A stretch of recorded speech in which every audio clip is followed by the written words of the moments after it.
बल्लू धुर्वे चौगान टोला वाले। तहुला नमस्ते ठोका था जी, तहुला नमस्ते ठोका था। न वो जीन्स पहन के, टी शर्ट फंसा के, आँखी में चश्मा फंसा के, हाथ में घड़ी पहन के कहाँ जाता वो? कहाँ जाता?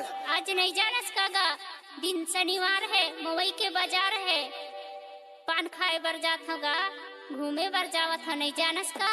ऐसे मर गए सान के बल्लू धुर्वे जलदा वाले।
बल्लू धुर्वे चौगान टोला वाले।